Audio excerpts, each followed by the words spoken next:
গুলি লাগার পর মানুষের মৃত্যু কিভাবে হয় কখনো কি ভেবে দেখেছেন? দেখুন, এটা হলো একটি বন্দুকের গুলি, যার সামনের অংশটিকে বলা হয় বুলেট এবং এর পিছনের অংশটিকে বলা হয় কেইস বা খোকা।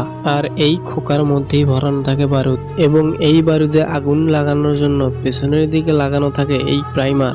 যখন একজন ব্যক্তি কারো দিকে লক্ষ্য করে গুলি চালায়, তখন পিস্তলে লাগানো ফায়ারিং পিন বুলেটের পিছনের দিকে প্রাইমারের সাথে ধাক্কা লেগে বারুদের মধ্যে আগুন লাগিয়ে দেয়। তারপর বারুদ ফুটতে ফুটতে সেখানে এক ধরনের গ্যাসের সৃষ্টি হয়। তখন এই বুলেট গ্যাসের চাপকে সহ্য করতে না পেরে কেইস থেকে আলাদা হয়ে দ্রুত গতিতে বাইরের দিকে আসতে থাকে। এই বুলেট অনেক ছোট হলেও শরীরে লাগার পর এটি চামড়াকে ছেদ করে হাড্ডিতে লাগলেও সেটিকেও ভেঙে শরীরের রক্তনালী সহ বিভিন্ন গুরুত্বপূর্ণ অঙ্গকে ছিদ্র করে, যার জন্য শরীরে এক ধরনের গর্তের সৃষ্টি হয় এবং সেখান দিয়ে দ্রুত গতিতে রক্তক্ষরণ হতে থাকে, যার ফলে মানুষের